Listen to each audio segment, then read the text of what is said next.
Hello everyone, it's Matthew Stewart here, the CMO here at Fintelics. Yeah, he says it with conviction, and this is Will. I'm just a guy at Fintelics.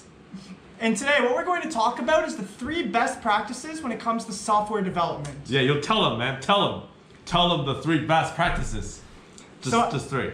There's a lot more, but we're gonna talk about 3. Yeah. And off the top of your head, what would you consider to be one of the best practices we can start with? The first one I'm gonna say is the proper project planning. That's always very important, right? You gotta make sure you have the project scope ready, and that's realistic, and that's within the capacity, meets the business and technical requirement. Well, that makes sense, but how do you go about planning the proper project scope? A lot of it is very subjective, and it's really based on your team's capacity and the seniority of your team members, as well as the business and technical requirement, like I said. But obviously, the more ambitious your scope is, the higher risk you have to take based on your limited resources that you have. It sometimes isn't very exactly quantitative, but you can try to refine it as you develop your process. You can start off with something that you believe is reasonable with your intuition, and as you evaluate on what's your team's capability, then you can scope the project timeline based on the current progress. Okay, so that's generally what the process of planning the scope out is like? Yeah. Yeah? And this ties back to the agile methodology, the sprint planning session, etc. Now that we've gotten proper scope and planning out of the way, what would you say is another methodology people should be using when it comes to their software development? I would say probably have a rigorous technical documentation, and easy to understand technical documentation is very important, because the thing with technology industry is that it's rapidly evolving. Sometimes you have to be onboarding new members. Sometimes people move on to other stage of their career and decide to leave the company. So in order to smooth out that transition, make sure that the previous technology or software that's being developed can be easily transferred to someone else is the need for technical documentation. And also, as the complexity of your software increase, it is crucial to have proper technical documentation so that you know what is modified and how is there a possibility that you're breaking the existing software with the new changes and new features that you're introducing. Technical documentation can mean a lot of things to a lot of people, if I'm not mistaken. Right, that's right. Is there any general guidelines that all technical documentation should cover?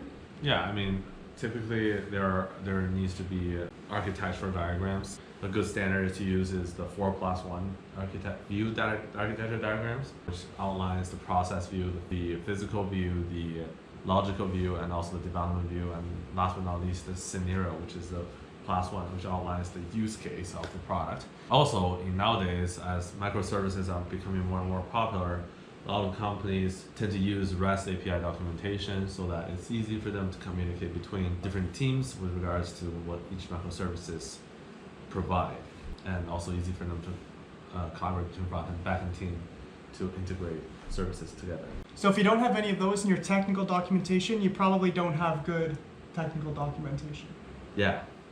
I mean, those are the common standards that people use in the industry. Obviously, you can get creative and create your own technical documentation, whatever it takes to help you explain what your software does and help people understand the code better. Okay, is there anything, if you were looking at someone's technical documentation, is there anything you would look for to see if their technical documentation isn't up to par? Is there anything you would see as a red flag? Well, yes.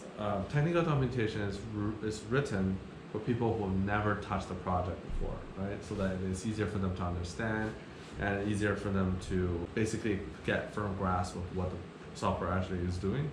So if you see too many jargons in your technical documentations and too many things that focus on really specific coding details, that's usually bad. I mean, it's one thing to explain logic and how you write the code, but once you get into the nitty-gritty technical details, you may as well just look at the code, right? So the key thing here is to have a certain level of abstraction on top of the existing code, as opposed to actually diving into the particular technical granularity detail of the code. So good practice when it comes to writing the technical documentation is to write it in simple format, simple words, make it as clear and concise as possible. Yeah. Yeah. Okay, so now that we've got that out of the way, what about from the operational side of things? Is there any advice you have there? Any Yeah. best practices? Yeah, I mean, like, I think from previously we focused a lot on development side of things. When it comes down to operations, right? I think one really good practice, and we're gonna talk about 3 today, right? Yeah. Yeah. So one really good practice is to always have separate environments. Very important. Or Why is that important? well, let's say that you decide to push a change, decide to make some changes to your software, and once you decided to release that, you realize you made a mistake. But by then, your software is already public facing, and a lot of your potential clients are viewing that software. It gives a really bad brand image if the software all of a sudden stops working. So to prevent that from happening, usually there are multiple environments to add a degree of isolation from one stage of the software to the next. So to put simply, typically for a lean startup, there's staging environment and prod environment where people get to work on features at a staging environment and able to examine, making sure nothing's breaking, and then once everything is safe and sound, it's ready to be released, they will then push the code and the version of the software to production environment, which is a replica but a scaled up version of the staging environment. So you get to test it out to make sure it works before it's public facing. Precisely, and for sometimes larger teams tend to have more environment with more funding and resources to mitigate the risk of having the scenario we just described. They tend to have, like, for instance, 3 environments. There's that development environment, there's QA environment, and there's product environment. So they can have developers making sure that they push feature and have basic functional testing before they promote the software into the QA environment, which have more QA engineers and quality assurance analysts to really test out the business and technical features of the software, then release that into the production, which is public facing. So it mitigates the risk of things going wrong once it's Yeah. in front of the actual. To add additional degree of separation. There's also financial software that require additional degree of separations to mitigate the downside risk. So essentially, there could be, I've seen companies with 7 or 8 different environments to add that many degree of isolation before it really goes from the development environment to the production environment. But yeah, it's usually for financial software companies, software that actually has impact on large volume of. Yeah, just that with each stage they want to mitigate the risk more and more. Correct. They have different stakeholders, different parties to make sure that software is really doing what it's supposed to do.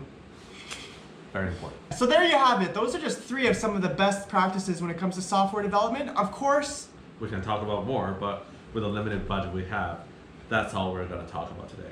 time is our budget. Yeah, our budget. Time is money, and we have a limited budget right now. Yeah, So money is also time. Wait, money is not time. time is What am I money. saying? Yeah, time.